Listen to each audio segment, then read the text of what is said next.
Hello, everybody. Welcome to the 151st episode of Real Hawk Talk. This is Brian Nemhauser at Hawk Blogger on Twitter, and I'm joined by the original crew here of Real Hawk Talk. We've got Evan Hill at Evan and SEA on Twitter. Welcome, Evan. How you doing? I am doing well. That was fun what we just did. Yeah. We don't have to get into it, but we will. I think we should talk a little bit about it in a second. Before we do that, let me bring in the other two fellas. We've got Jeff Simmons at Real Jeff Simmons on Twitter. How are you, my friend? I'm all right. I remember we were all making fun of each other last year when you guys were going through the Trump thing, and now my country's become the joke for all our vaccines. So things have really flipped. Yes. And last but certainly not least is Nathan Ernst at Nathan E11 on Twitter. How are you? Doing good. Good to be back. I've missed a couple of these. I know. When was the last time you did a pod? I don't know. It's been like 3-4 weeks or something, probably. Yeah, it's crazy.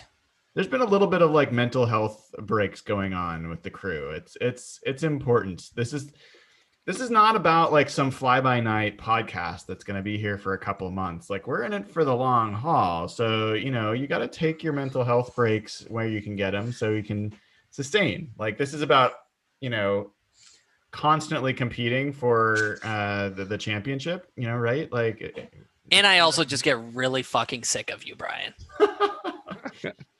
Imagine what my wife feels like. Yeah, she's invented ways to get out of the house. So, yeah, Evan, you were mentioning it. I'm curious, like live feedback. For folks that don't know, we had our first patron, which is patreon.com/hawkblogger, happy hour. And we did this thing. If people haven't done it before, it's called Gather Town. And you get in there and you kind of walk around and can have separate side conversations and play games and whatever. What do you guys think? I only have one major feature, like feedback request. I don't want to be blocked in by other people, so I have to take the long route across the map to find another conversation. I'm pretty sure You got to explain. People don't understand what that means. Blocked. Okay, so you move. You have like a little like character, like it's like a 2D game or whatever, and you use your up and down arrows to move left, right, forwards, backwards, blah, blah, blah. And if there's somebody in front of you, you can't walk past them. Well, several people were blocking the main pathway at the top of the map, separating several group conversations. This forced me to find an alternate route, to take the long way across the entire map to find another conversation. So it was great. It was a great platform, though. It was really fun. It was pretty fun. Jeff, what was your take? You seemed a little bit more on the fence on this one. Well, it was funny. I was just watching Dayna's little avatar, and she was flying around. Like, she was just running in circles. I think she had her thing with Luigi. So I couldn't stop. It was kind of overwhelming me at first. But once I figured out how to talk to everyone, we had a pretty good thing going at the end. We had a little group in the corner, and we didn't have Evan the whole time, so everyone was kind of excited about that. That sounds really nice. Yeah. There were a couple comments about that, so I don't blame them. I don't blame them. Well, Nathan, you and I, before we only had a few minutes, but we got in a few hands of poker before. It only took me 3 hands, but I was able to. What's the word when you trick somebody into thinking you're bad and then you're good? Bluff? No. Hustle. I hustled a couple of our patrons.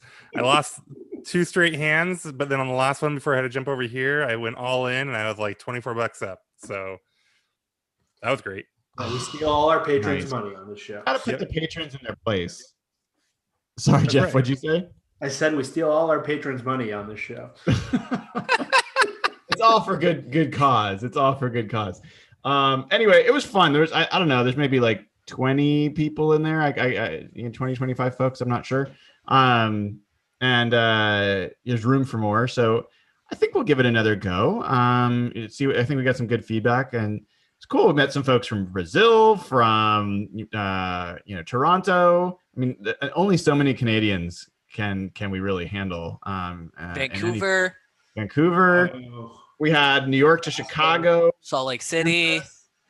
We met someone named Cricket. Like, that was cool in and of itself. Cricket's a patron. That was cool. So, yeah, it was cool. And one of the other things I liked is, generally you expect it to just be a bunch of, guys talking Seahawks, but there's a number of women in there. That's cool. It was nice to have a mix and just put some faces to names. So that was cool. Can I say something real quick? Always, Evan. Oh. Your guys' beards look excellent. I don't know. I feel like mine always looks really ratty in here. No, I thought you were purposely looking or going for the Viking look. Yeah, kind of. It looks good. You're a sexy Viking. You're like a Norse god. It's fantastic. Yeah, a sexy Norse god. Let's be very clear about that.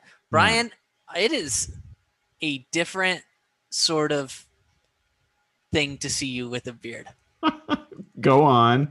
I know you have something you want to say. I think it looks good, frankly. Oh, thank you. Well, thank you. I have pure nice intentions. Well, it is purely inspired by you and Nathan telling me how to not have an itchy beard. So like, we should get Zeus as a sponsor, because I wouldn't have otherwise gotten this far without that tip. It makes you look wiser than you actually are. Well, yeah, that's not hard. Okay. I think we probably talked about things that people don't want to hear about enough. Let's move on. So, one of the funny patron questions that we got when we were talking to people was, so what's the show going to be about tonight? Like, I'll tell you when we get there. So, I think there's been some news that's come out. I think we've got more information on the Lockett contract. We've got I think one of the things that was super interesting was Russell Wilson and Pete Carroll lobbying Giovanni Bernard to come to Seattle. Like, I find this that team fascinating. doesn't have a third down back. They need somebody that can catch the ball, pass protect a little bit, They don't have anyone that can do that right now. I thought, Jeff, you beat me to it. God damn it. It's got to be like the number one need on the team right now, right? Well, it is tempting just to have Nathan talk more about why running back is a top need on the team. But I mean, honestly, I was surprised. Like, what were your takeaways from what that implications of that were? Like, mine, I think, is going to be different than yours. But let's start with you, Evan. No, I want to hear yours first. You want to hear mine first? Yeah, I want to hear yours first. Mine was nothing to do with the position. Like, that's a second and third takeaway. But it's like the fact that Russell Wilson and Pete Carroll were partnering on recruiting somebody was a stark contrast to where this offseason began.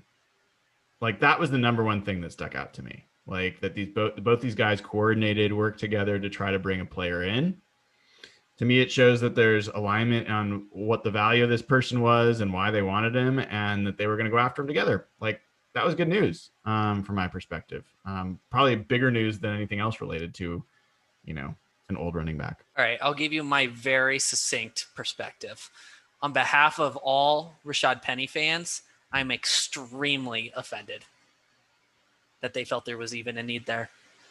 Do you have a nipple open for Gio Bernard if he were to change his mind, or no? I have one open nipple for Giovanni's face. Yeah. So you took it as a direct assault on Rashad Penny. Sounds like. I feel like this whole offseason has been a direct assault on Rashad Penny's reputation with this football team. Like, if there was any year where it was like, let's give Rashad a shot, let's see what happens with, giving him the full-time role. Doesn't look like he's ever going to get that opportunity with this team. And frankly, it's his own fault. As a first-round running back, he's expected to have the talent and produce at the level that, he's a type of player you play no matter who else you have in the backfield. So, yeah, it's Rashad Penny. That pick doesn't look good. Jeff, do you see it that way? Like, no, not at all. Okay, tell us what you saw Joe say that too. So I see it more as they're just very different players. Rashad Penny's not the third down catching back that Giovanni Bernard is. I see it more as a knock on Homer and DJ Dallas. Yes. Than anyone else. There's a Travis Homer fan base out there, so be very careful, Jeff. Well, I was in a fight with one of those main pushers of that take last year because I laughed at that all the time. So he's not a big fan of me. Yeah, so Giovanni Bernard's sort of like what James White is in New England. That's the sort of player he is, especially at this point. And that's why he went to Tampa to play with Brady. So I look at it as I see it more as they don't see much in DJ Dallas, or they don't see Travis Homer the way that certain people on Seahawks Twitter do. But my initial reaction went right to where Brian went, because it came right after that Brandon Marshall report where he said that they had made up and their relationship is now better than ever, which did make me laugh considering a month ago he said the relationship was at the point where it could not be fixed. And then 4 weeks later, it's apparently better than ever. But you do not want Brandon Marshall as your marriage counselor. Let's just be clear on that. Like, oh, you're dead. There's no way this is going to work. Just break up. Yeah. I mean, I do want to give pre-fight Donut a little credit. Great comment in chat. He said Rashad Penny is not a first, second, or third down back, but other than that, he's good. God damn it.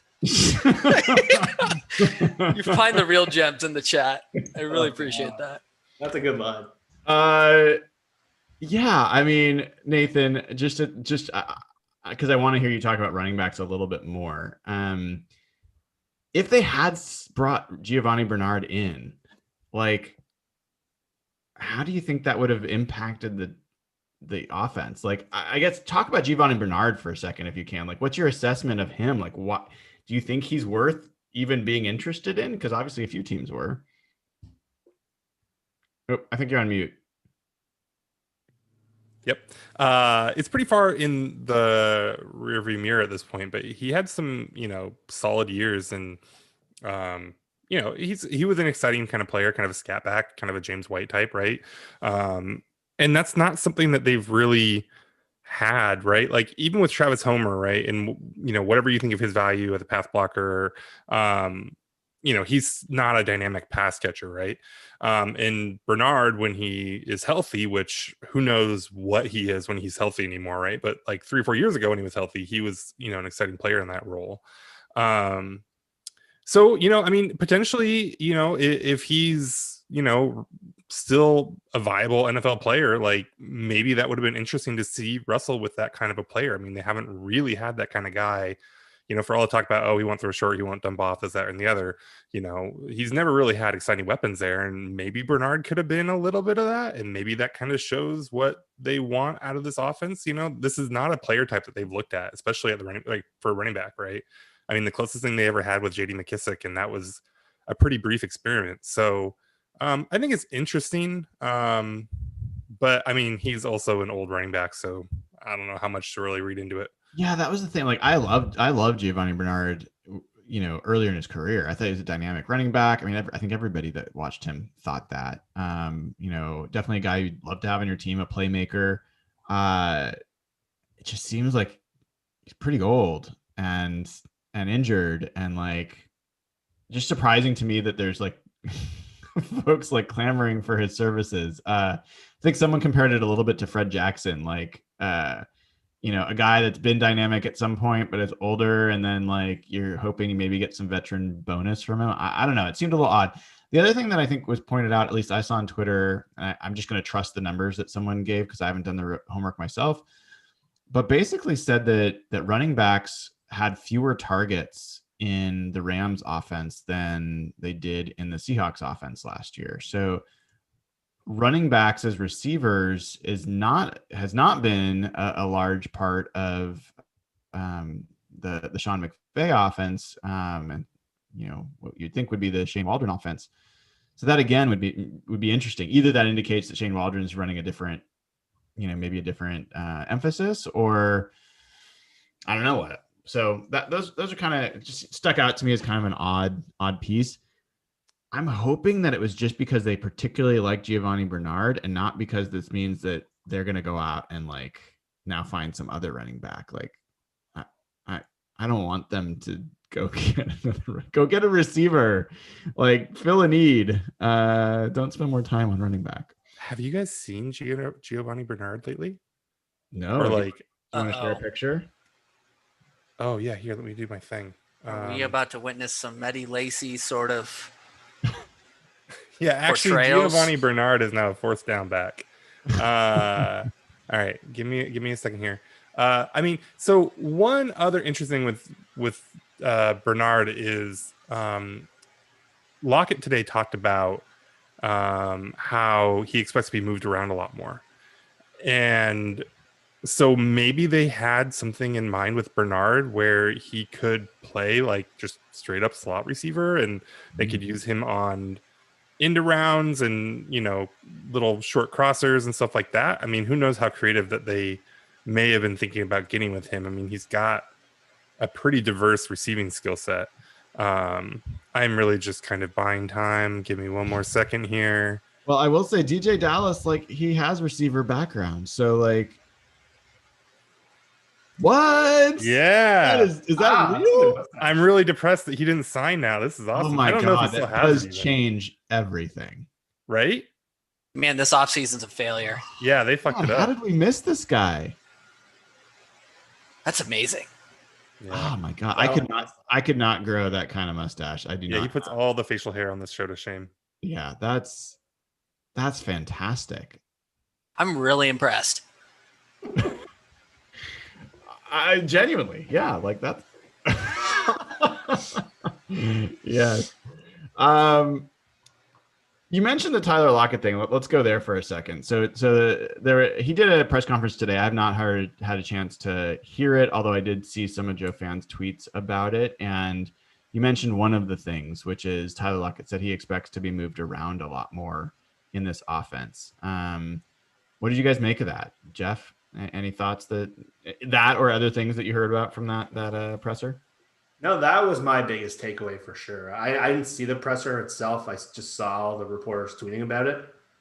But it sort of gives more credence that they're going to run an offense that's similar to what the Rams have done, and which comes from a Shanahan style of offense where they have moved Lockett around more than when Bevel had him. And Shoddy did a little bit, but that was just always – it just seemed the offense got stagnant last year. Lockett's had comments on that the last few years. So it seems to give more credence that they're going to run a different style of offense that we've seen, maybe a more horizontal look. And the fact that they've told DK and Tyler this, I think that's a reason to be optimistic. I think so too. The comment that stood out to me a little bit, and I want to hear, Evan, your thought about who this is in reference to, is Lockett said, we've got to adjust. We got to take what the defense gives us and not just force it deep when they're taking that away. Is that who's that directed to? Is that directed at Russell? That's one option. Is that who you think it's directed at? Probably. Nathan, what's your thought?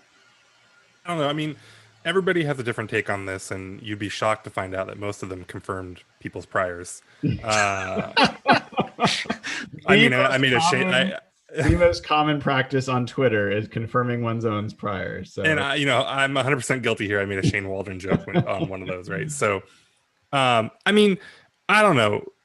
Lockett had some comments at the end of the year saying the same thing, and everybody was like rushing to say, "Oh, it's about Russ. Oh, it's about Shoddy." And like I read it like literally 15 or 20 times, and it was just like nonsensical to me. It was like a lot of words, but like extremely player say nothing speak. The thing that struck me as super weird with the comments today is he's talking about how, in the first half we didn't have to adjust, and then the second half we just had to learn how to adjust. And I'm thinking like, okay, Shoddy has been an offensive coordinator for 6 years, not with Seattle, right? But in total, Lockett is now within his 6th year last year. Russell is what, 10th year, right? Something like that, or 8th year.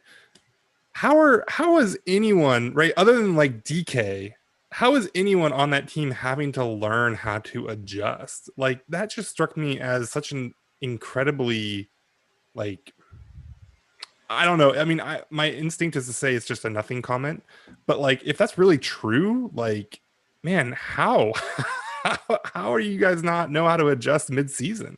It's funny. So, again, I think context is crucial in these quotes that you don't get from Twitter, and you don't get even from the paper when they write articles. You have to listen to the presser. You have to listen to how the question was asked and what was the preceding question and anything like that. My guess, without any of that context, is that this was about Shane Waldron and it was about Brian Schottenheimer. So, like, and I'm basing that off of two things. One, a lot of his other questions were in response to how things are going to be different with Shane Waldron. And two, that I think that, you've heard DK talk about it. I think that we've heard consistently that the Seahawks receiving group at least felt like the offensive scheme did not adjust in the second half of the year. Like, it just kept doing the same thing, even though defenses were adjusting to them. And like, we all saw it, and I think they saw that. So, I took it as, on a scale of like 5 stars being like amazing, fantastic, super exciting news, and 1 star being like nothing news.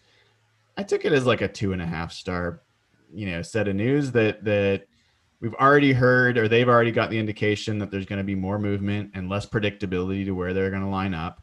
And that there's clear emphasis on having adjustments to adjustments. Like, I think that's been pretty consistent. And look, I'm going to go back to it. I know it's making the rounds. We talked about it with the Rams fans getting so excited about Matt Stafford solving all their problems. But I still think that the biggest move this offseason in the entire division can absolutely be Shane Waldron.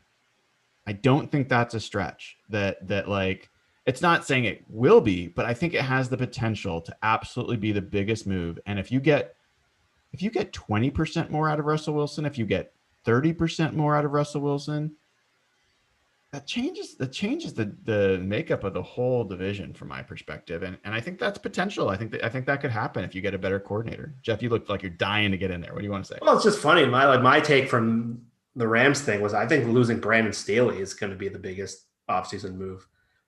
I think he was like a once in a lifetime kind of coordinator. And great. I remember when Vic Fangio left the Niners, how much different they looked defensively.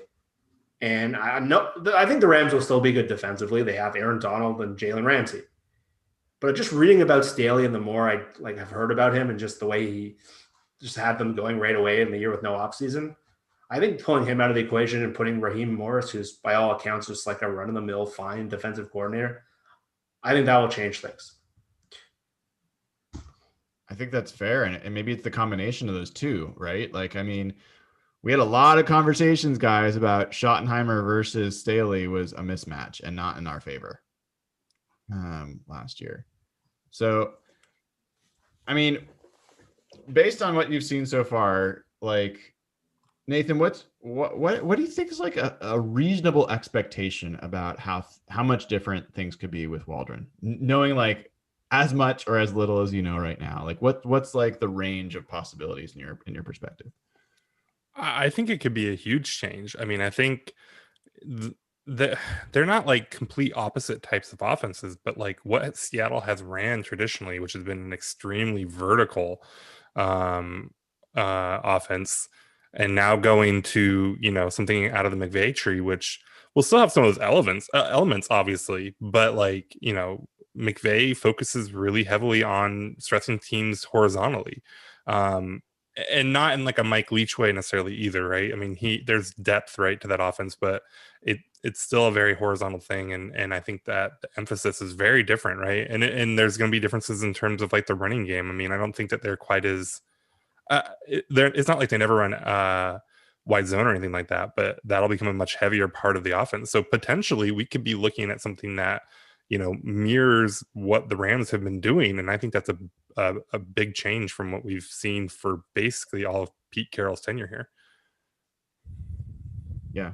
Evan, do you want to say anything about this, or can I ask you a different question? Change the subject. You can change the subject. So you heard the news as well that Seahawks players, not just Seahawks players, but at least Seahawks players, are going to be declining to attend voluntary workouts. You heard that news? Yeah, came out today. Yeah. Do you want to share a little bit like your interpretation of what that news is and what your reaction was to it? Yeah. So this is, for those that don't know, I'm pretty sure the first step of the off season for teams in terms of workouts and conditioning and just getting the team generally together. It's what does it stand for? It's OTAs, but it's what is it? Training activities? I don't know. I forget what it stands for, but the point is they're voluntary. The players are not mandated to appear. Now, the only thing I will note that is slightly concerning to me is there are several. I would not be. How do I? Let me rephrase this. There are contracts with players among other football clubs where if they don't attend OTAs, voluntary OTAs, they do have de-escalators in their contracts that affect their base salary for that season. And it's not significant. I mean, it's a couple $100K. I guess that's significant is relative, but from like a health perspective, I think it makes obviously total sense. Like these dudes are professionals. I trust them to work out. I hope the coaching staff trusts them to work out and condition themselves and with their own trainers and their own environments. They're adults. They can do this at least while, vaccinations continue to dramatically increase. I think it makes all the sense in the world. The only thing that kind of bothered me is there was some folks in the NFL media who made it sound like the NFLPA was encouraging their players to boycott these OTAs. I just think it's super important to highlight that these are voluntary for 99.99% of players. They don't have to attend these. Many and some don't. I don't think it's a huge deal. Now, if we got to training camp and suddenly players were like, we're still not practicing, then I think that's a completely different situation. But this is a very informal, step one of the off-season plan. I'm not worried at all. Nathan or Jeff, do you guys have any additional thoughts on that? Yeah, I don't either. So moving on, couple things. One, Demarius Randall.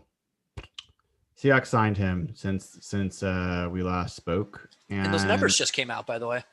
Yeah, hold that thought. So they signed him, and the news was not that they signed him, but that they plan to play him at corner.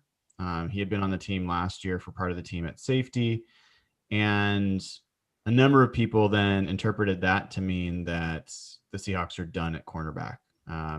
They signed him pretty much immediately after Quentin Dunbar signed with the Lions for under $1 million, like I think 900,000 or something like that. So I'm curious, like Nathan, is your thought that they're done at corner? Yeah, I mean, outside of, maybe a later round flyer in the draft, I don't know what the other options are really anymore. Like, even if they didn't want to be done, I don't know what the options really are, right? Yeah, I mean, Jeff, what's your thought here? Yeah, I think it'll be a draft pick. I don't know. I have no idea what they're going to do with these draft picks and how they're going to manage this, but I think there's two veterans still out there that make sense. Casey Hayward is a free agent still. He played outside corner for Gus Bradley last year. He's a little smaller than the typical Seattle corner, but he played in the Gus Bradley scheme last year, so he could fit. And it doesn't seem like the Richard Sherman thing will happen, but the longer he sits out there, the more you wonder. And he said he's going to wait until after the draft, so Seattle could be one of the teams that is trying to get a young guy, as he indicated. But just based on the numbers, I think it will be a draft pick or a couple undrafted guys, and I don't expect them to sign Sherman. Yeah, I mean, when you're spending all your money on Giovanni Bernard for your seventh running back, it's hard to find money for what would be a starting cornerback. Can we maybe pause here and when we're talking about like Sherman stuff, can we get a quick like recap of where they are with the cap? Yeah, Evan, you want to take a second and last I heard, they're at like $5 to $6 million in cap space. That was before they signed Woods, so Was it? that was I'm looking now. Over the cap has him at $8 million. Oh, But is that the not Lockett always thing, up right? to date with all the signings I think they're up to. I think all their signings have gone through now. and the extension and all that kind of stuff? Yeah, I think they're $8 million. I think there's room for one more move, essentially. But there should be room for more than that because you don't need as much for draft picks when you've only got like -5 picks. 3 of them. It's 1+. So they won't need to budget really anything outside of like $400,000 for draft picks. Right. So I don't know. So I'm not letting the Sherman dream die, at least for me. So Sherman's comment, for people that didn't hear, he was on his podcast. I can't remember with who. Is it Dan Patrick or I don't know Chris Collinsworth. who? Chris Collinsworth? Yeah. And his comment was, the teams are basically waiting to the draft to find out what they get there. And, him being 33 means that people are kind of willing to wait. And so he's going to see what comes on, becomes available after the draft. That's fine by me. And I still think it can happen. I think there's money. There's always ways to make room for the money. There's plenty of moves that they have not made on the cap that they could use to fit it. So don't tell me it's a money thing. And so if it's not a money thing, it's really is this a good fit? And are they interested? And I'm sorry, like the team would be meaningfully better. Like I would have significantly more confidence in this team if they signed Richard Sherman. Like, I don't know if there's a move they could make left that would up my confidence more than them signing Richard Sherman. Like, let's be super clear about this though. The finances are not a prohibitor. Like, we'll say more. Like they could easily throw him a 2-year deal, add on a 3rd-year void year like they've been doing with all these other extensions and contracts they've been doing, and have his cap hit easily under $2-3 million in maybe not 2 million, but under $3.5 million in the first year. Like this is absolutely doable. The only issue it becomes slightly prohibitive is if he's set on a 1-year deal where obviously all the cap is absorbed into 1 year. Then it could be an issue. But if you could do that with void years, yeah, you can. But some players aren't receptive to that, like Jaron Reed. But Richard Sherman isn't Jaron Reed. So, oh my god, have we talked about that? We did, but we could talk about it some more if you want. That was one of the stupidest things of the offseason. Yeah, that was he literally said, "I'm going to take $3 million less to play for the Chiefs." But that's a whole. I think that's a whole separate topic. Yeah. But I think we should make it clear though, like they have the cap space. They can open up more cap space. If they want Richard Sherman, they'll get him. They won't let finances prohibit them. To me, it's fascinating that there are like fans that are super dead set against him coming back. One, because they didn't like the way he handled himself the last few years. That's their prerogative. And there's another group of fans that are dead set against coming back because they're like, oh, you guys are just caught in the old times. He's an old man. He's slow. He can't cover anybody. Like, why do you want him? And I'm like, we're watching different football. When Richard Sherman's on the field, first of all, Richard Sherman was never an athletic freak. That was not his gift. He is a cerebral player. He reads quarterbacks. He reads routes. He anticipates. He's a guy that if he wanted to, he could play cornerback until his late 30s. Maybe not be at the top level, but he could still be effective, jump routes, understand concepts, and play really effectively. So to me, it's less about his age and more about, money and whether they'll be able to come, like whether they both are interested in making it work. So, yeah, to me that's like, I'm waiting on that. I'm not at all closing on the. I have a simple question for you, Brian, and it's a yes or no. Does Pete Carroll want Richard Sherman back? Oh yeah, 100%. Really, you believe it that strongly? 100%. Yeah.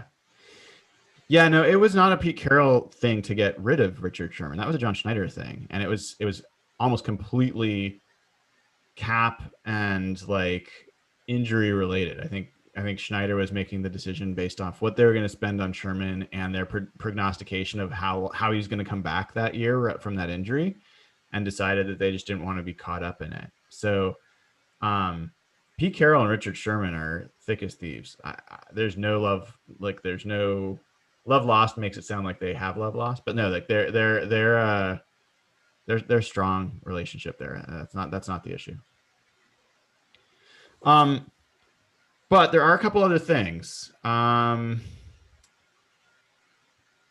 for the juicy one, and I don't know, like Jeff, how much you're able to share, but there's been a rumor floating around about another potential meaningful signing that they could make at the linebacker spot, and it's not the guy that everyone's thinking. You willing to share, or am I going to have to just out you? Oh, yeah, I'll share. Well, yeah, it's not the whole KJ Wright market is really weird because I feel bad. He went on all those media tours and said, "Oh, I want my big money," and I don't know if he's going to come close to that. He might get like $3 million this year. I don't know.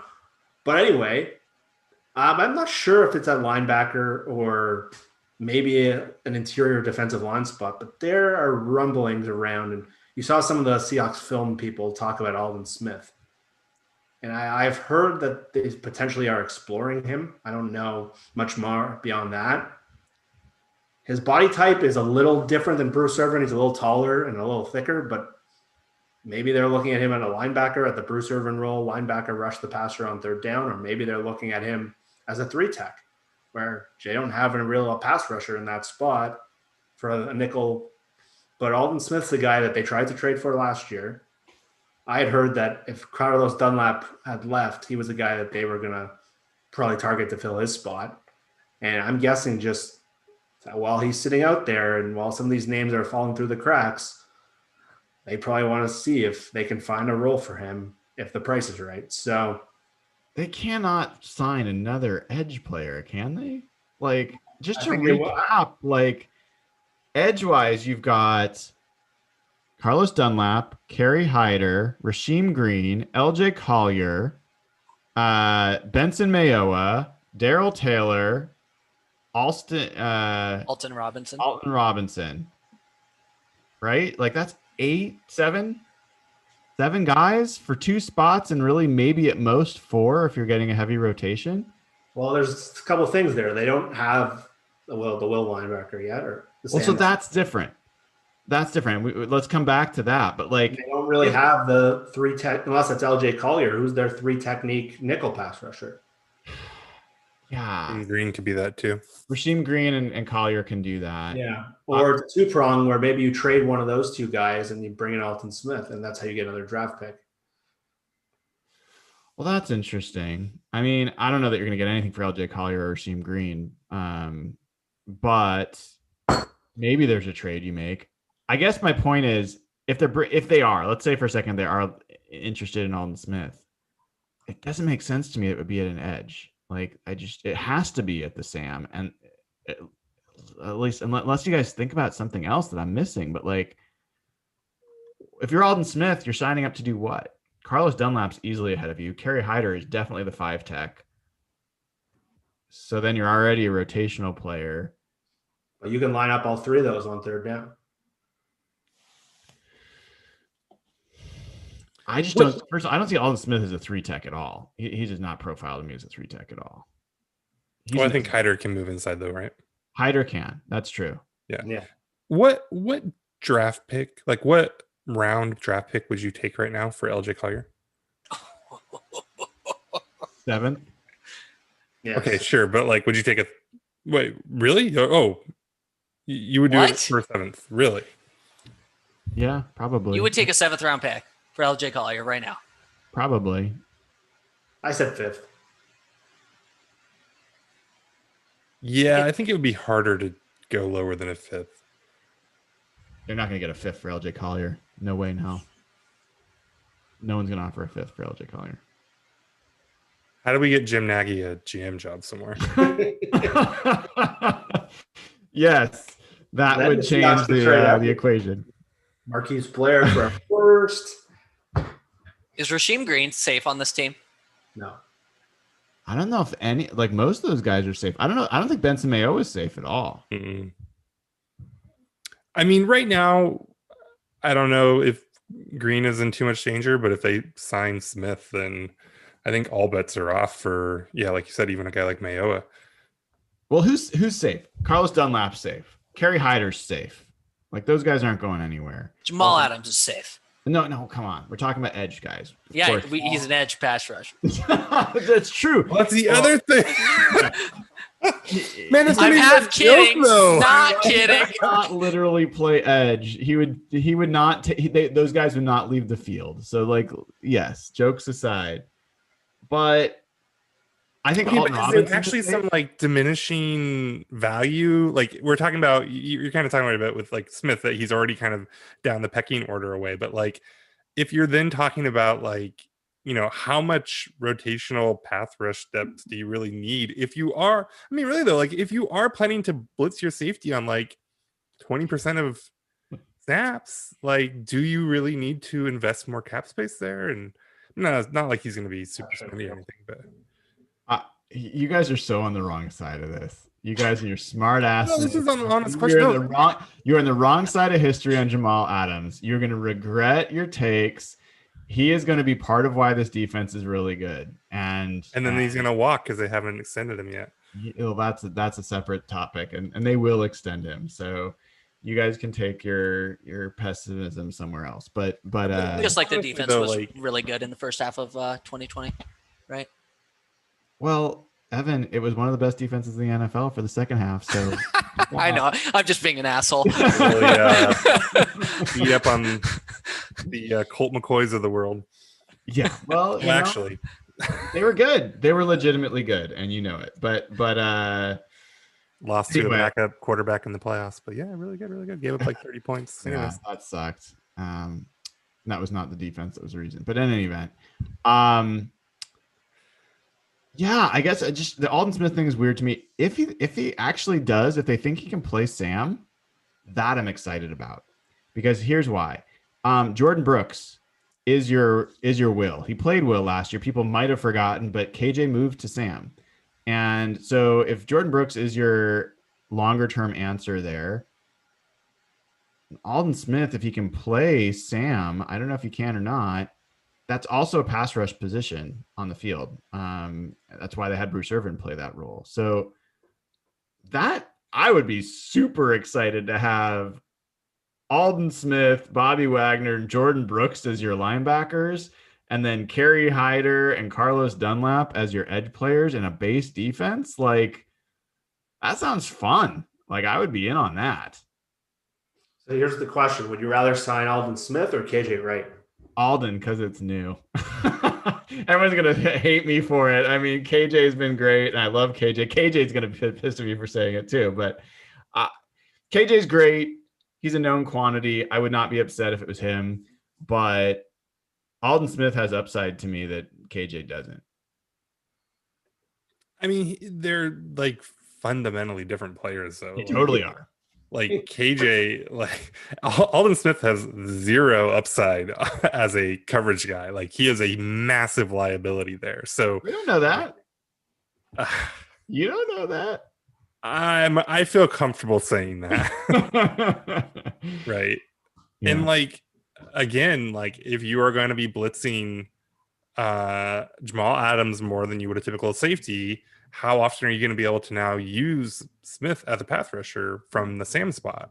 Right. And so is he just like, I mean, not that the Sam role is a super valuable role, but I don't know. It feels like maybe I don't know.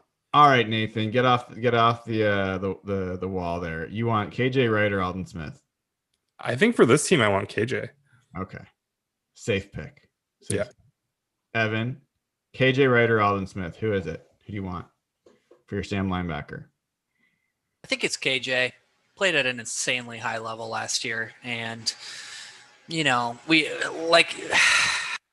a lot of edge. We got a lot of pass rushers. There's a lot of depth there, and I think KJ is just the safer pick. Jeff? Yeah, I'm with these guys. I think that based on what the roster has, I think KJ offers unique things that the rest of the guys don't. I just think like what you were saying about Sherman, I think his game ages really well. But I just think the league's, and I think you can get him at a price that we probably all didn't think was possible because his market is dead.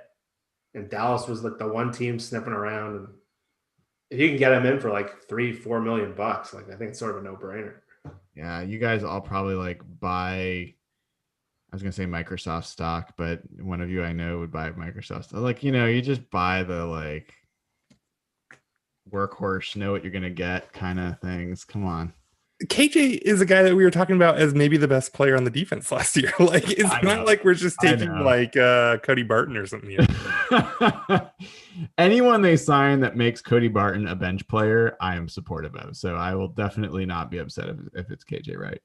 On the KJ Wright front, a little bit of news there for people. Like, he was basically selling himself to Dallas hard.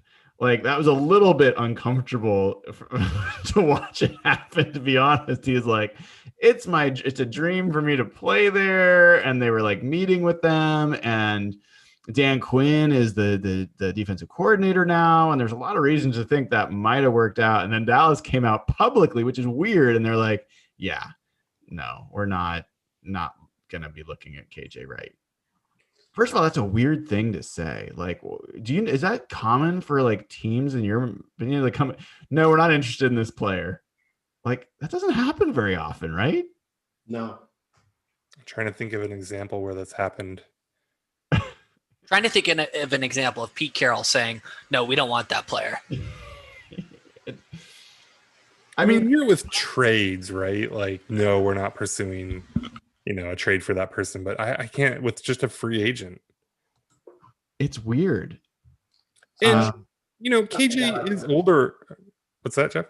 Well, I think especially with a guy like, maybe you hear that with more of like a red flag or someone with a checkered past, yeah. But for like an Antonio Brown, maybe, but a KJ Wright, no, it's pretty big outlier. Well, and that's kind of my, like, what pops to mind for me is there something going on with KJ that we don't know about? I mean, he seems like, from all accounts, to be like the nicest dude and Mr. Mild-mannered, but like for a team to like openly say, no, we're not pursuing this is so strange. Or maybe he's just asking for a ton of money. Yeah. I can sour a relationship very quick. Yeah, I'm just trying to think of the logic of it. The only time that it makes somewhat sense is if it's like a super high profile player that fans are just like incessantly, press is all over, and the team just wants to like make it clear this isn't going to happen. I can kind of see that. This is just not that situation. I mean, he's a third or fourth tier free agent at this point in his career, and there's a pretty limited set of teams that are 4-3 defenses in the beginning that he even makes sense for. So like, anyway, I thought it was odd. And to me, I don't know, we'll see, but I almost feel like it's never his only option, but it feels like the Seahawks are in the driver's seat in terms of leverage with KJ Wright, I would have to think. And I have to think they're thinking the same thing. Like, yeah. I don't know. I mean, we've talked about this with other players, and Dunlap was a pretty big exception, but it's hard for players to kind of swallow their pride and come back. And that's even for players who don't do the give me my money tour that KJ did, which I don't blame him for at all. I mean, dude deserves it, and I'm shocked he didn't get it. But like, he very publicly like talked about how he wasn't going to take a discount. He wants his big payday. And then like, if he comes back to Seattle on some like kind of rinky dink deal, I mean, that would be the only deal he's going to get. If like, do any of you think he like the max? And I think this is not even close with you. I think the max he'll get this year would be $3 million. That'd be the max. I think he's looking at like a couple mil at most. Jeez. Somebody's gonna get an absolute steal. I mean, this is stupid. This is one of those things where like you can, like, most fans can look at it, and again, like, barring something weird about KJ that we don't know, like, this is a situation where 32 NFL GMs are like, we'll give you a vet minimum deal, and fans can look at it and be like, this guy's still really good. You're all dumb. Like, and like that's almost certainly going to be the case. Like, he's either going to get back to Seattle and make them meaningfully better, or he's going to show up in some random team, and some fan who's never heard of KJ before is going to be like, oh God, this guy's good. Like, I mean, it's so dumb, and it's just like every NFL front office is having a massive brain fart right now. It's bizarre. So his previous deal was 2 years, $15.5 million. Entering the offseason free agency, I assume he was looking to top that. Would you give him that deal right now? No. Hey, What? not even close. I mean, what are the guys getting that kind of money right? There's nobody signing for that kind of money right now. I don't think Sherman's going to get that kind of money.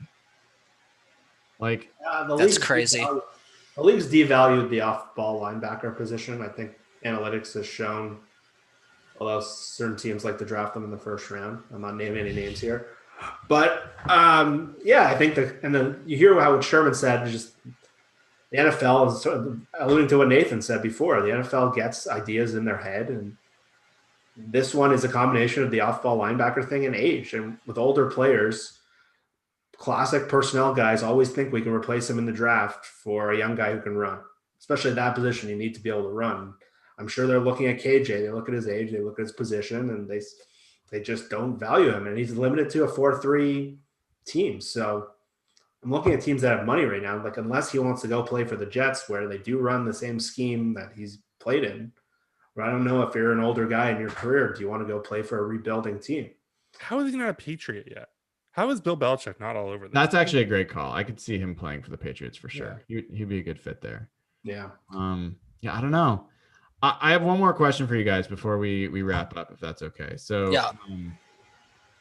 So it's the season of mock drafts, and it's particularly painful to try to like look at mock drafts as a Seahawks fan, because you have to wait for the mock drafts that go into 17 rounds before you actually get Seahawks, picks. I saw a mock draft, a prominent one that had the Seahawks picking a quarterback with their first pick in the second round. I already see reactions, and this is good. That's why I'm asking. What would your reaction be if the Seahawks picked a quarterback with their first pick? Nathan, you're like raring to go. Tell me what's on your mind. The content would be amazing. Like, the content from Russ. He would tweet a Bible verse every day for ever, and it would be the pettiest Bible verse he could find every day. Every day. And I mean, like, that would be amazing. And just for him to make a big deal, about everything that happened this offseason, and now it's like, oh, him and Pete are recruiting Giovanni Bernard together. It's all good. And then for them to turn around and just shove a knife right in his back. That all aside, I don't know how anyone could look at it and think that's a wise use of resources. Like, second round quarterbacks, not the highest success rate to begin with, and then like you supposedly are trying to take advantage of some kind of a window here. Like, I don't know, it'll be wild. Jeff? Yeah, I don't know how closely you guys have followed this Packers situation the last 2 years, but they basically did the exact same thing, but theirs was in the first round, and it's completely soured their relationship with their quarterback, even though he had an MVP season last year. And the whole tone of the franchise is still comes back to that draft pick and where Rodgers is and how it's limited their spending and how they haven't supported him. I think it would be so reminiscent of that. Yeah, maybe it pisses off Russell this year, but a year later, all of a sudden they're left with a team that didn't get better, and they have a backup quarterback on their bench, and Rodgers is pissed off and going on shows and taking shots at the front office. And I think it would be they're in a window to win. Every move they made this offseason is to win now. I think that would be insanely stupid on a number of levels. It would affirm my belief that this is the most exhausting sports team in sports history. But isn't it worth it just to see Russell take then the next year and host Jeopardy? Like, oh God, that would be painful. Be the most boring episode of Jeopardy. It'd be so corny. Oh my God, please don't do that. Yeah. I mean, I think I'm with you guys. Although, I mean, setting aside everything that happened this offseason, I hate the team's approach to quarterback. They absolutely should be drafting quarterbacks. And I do want them to spend real capital on that position. And I don't want them to just rely on Geno Smith. So, like, all the things you said, I agree with. And if they had a normal set of draft capital and they spent a pick on a quarterback, I would be supportive of it. I totally would be. It's more that there's 3 picks and I don't want one of them to be quarterback this year. So I am still all in on center. That's what I want that first pick. They need a center or a receiver with that first pick. I want, like, receiver for me. I would love it, but it just feels, I don't know. It's a really good receiver draft, and we've learned in the last 2 drafts, the second round is the sweet spot of where you should draft receivers. Yeah. The last 2 drafts, there's a clear hole in their team. It's the strength of the class. I think center would be the best pick. If they took a receiver, I wouldn't be upset. Yeah. No, those are the two positions I would not be upset about. Corner's another. Like, those are the 3 that kind of jump out to me. But Geno Smith didn't resign, right? Not yet. Probably will. Nathan's buddy has been beating people up, so who knows? Like, they're gonna need somebody. Yeah, that was unfortunate. All right, guys. On that note, want to thank everybody for tuning in. If you haven't already, click subscribe, click the bell to get notified when we go live. You never know. Like, tomorrow, something could break on the Seahawks, and we would have to have an emergency pod and talk about it. So that's how you get notified when we go live. Patreon.com/hawkblogger is where you get into the Slack channel where we talk. I swear to God, that is the place I get most of my Seahawks news now, because I've turned off notifications for Twitter. There's too many notifications, but when the Slack channel comes up and someone's starting to tweet about signings, I'm like, oh, okay. So it's a great place, good group of people. People treat each other well. We're trying to build a community of like-minded, respectful Seahawks fans, and I would love to have you join. And as you know, the proceeds go to charity. So win-win-win all around. We will try to get the podcast posted as soon as possible. Our podcast crew is super famous. If you don't know, we've got people working for all the famous people, not just for this show, because this is the launch pad. No one here. We're not talking about anyone here. We don't have any talent on this show. It's all our talent in the group chat and just leave it. It's exactly right. So yes, we will get the pod posted as soon as possible. And folks, have a great week. Enjoy the sun in Seattle. This is the weather that people look for. People in Arizona are jealous of. So get out there, enjoy it. And as